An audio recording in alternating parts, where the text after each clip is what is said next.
Bonjour, je suis Bérénice. Vous êtes dans les coulisses de Bérénice dans le cadre du Human Tech Day. Nous sommes à l'école de musique de Panne et j'ai l'honneur de rencontrer deux personnes importantes de l'association des prospecteurs du 7e art. Pourriez-vous vous présenter ? Alors bonjour, je suis Ambre et je suis actuellement secrétaire des prospecteurs du 7e art. Bonjour, moi c'est Eric et je suis simplement bénévole. Alors Eric, depuis combien de temps tu es bénévole dans l'association ? C'est difficile à dire puisque c'est surtout ma compagne qui va entraîner dedans. Mais je dirais il y a 3 ans surtout, ouais. Mais après c'est surtout depuis que j'ai été service civique dans un lycée dans la Nièvre où j'ai vu indirectement des prospecteurs plus ou moins intervenir au lycée, il y a de cela 2 ans. Alors, dans quel cadre, justement, ils sont intervenus ? C'était... Dans le cadre d'une éducation populaire ? Non, du tout. Non, c'était pour faire un court-métrage. D'accord, très bien. Dis-moi, Ambre, quel est l'objectif de l'association ? Alors, cette association, elle a plusieurs objectifs. Tout d'abord, éduquer à l'image. Ça passe notamment par des interventions dans des écoles, dans des MFR, des écoles primaires, voire des collèges. Ça passe également par ce qu'on appelle, on va dire, les fake news en anglais, ce qui correspond à la manière de décrire, de donner du sens à une image, ce qui passe notamment par la réalisation de courts-métrages et du vidéo. Depuis combien de temps es-tu à l'association ? Alors, officiellement, j'ai eu un rôle, on va dire, depuis 2019. Et il se trouve que c'est notamment grâce au lycée où j'étais à Cône avec l'aide de ma documentaliste qui nous a fait découvrir cette association, justement dans cette perspective d'éducation aux médias et à l'image. Et depuis, j'ai continué à entretenir le lien avec eux et vraiment commencer à exercer des responsabilités. Donc là, tu as la mission, tu es rentrée dans le bureau de l'association. Combien de membres il y a dans cette association ? Alors, le membre, disons que cette association a on va dire, la particularité à la fois de regrouper, donc dans le bureau, on est, on va dire, 5-6 personnes, mais en fait, on fonctionne beaucoup en réseau à travers toute la France. On a par exemple des réalisateurs qui peuvent venir du sud de la France, de la région parisienne, et qui aujourd'hui sont en tournée internationale.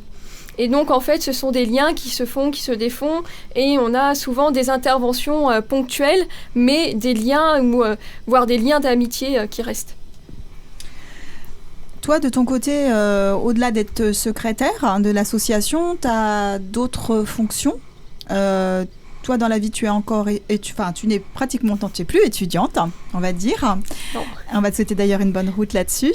Et aussi, tu fais partie tu as d'autres activités dans le secteur de la culture. Est-ce que tu peux nous en parler ? Alors, brièvement, oui. Je fais partie de plusieurs associations. J'ai notamment, je suis encore... parmi les Barricades Mystérieuses, qui est une association culturelle basée dans mon village, à Narcy, dans le département de la Nièvre, voilà, pour ceux qui connaissent, où nous organisons chaque année des concerts au mois de fin juillet. Et en parallèle, d'autres activités comme le fait, je ne sais pas, d'organiser des séances autour d'une bonne soupe à l'oignon concoctée par notre boulanger, avec un récit d'une personne qui raconte, par exemple, son métier dans la vigne ou des choses par rapport à la localité. Et j'exerce également ponctuellement du bénévolat dans d'autres associations culturelles du côté de Tours, du côté de Poitiers, par exemple. Et toi, Eric, quel est ton chemin, ton projet actuellement ? Est-ce que c'est toujours dans le secteur de la culture ou de... Oui ? Oui, plus ou moins. Après, je voudrais travailler un jour ou l'autre dans le secteur de la bibliothèque. J'avais fait un stage l'année dernière de 3 semaines en été à la bibliothèque de la Charité-sur-Loire. Et c'était en plein milieu du festival des mots de la même ville. Très bien, donc j'imagine que tu as encore envie d'y participer et de développer cette partie-là, en fait. Oui, tout à fait. Qu'est-ce que, à l'un et à l'autre, vous apporte l'association ? Je commence. Vas-y, Ambre. Beaucoup de choses. à la fois d'un point de vue interactionnel, puisqu'on a l'occasion de rencontrer des personnes comme aujourd'hui, justement, lors de ce festival, de rencontrer des animateurs, des réalisateurs, plein de métiers aussi de la culture, de découvrir les différents métiers et également de se faire du réseau, connaître, avoir des expériences différentes. Donc je dirais que c'est riche intellectuellement, personnellement et professionnellement. Et aussi, j'ajouterais découvrir un certain niveau de matériel, parce que je le vois pour certains qui n'ont pas forcément du matériel semi-professionnel, qui sont assez impressionnés et qui s'habituent très vite à utiliser. Alors pour finir, est-ce que vous avez un dernier message à passer, ou est-ce que pour vous, tout est dit ? Restez curieux et ouverts. Ouais, c'est ça. Restez curieux et ouverts. Bravo. Voilà, Merci, ça me dit bien. Merci à vous pour cet échange. Merci à vous surtout. À bientôt. Au revoir.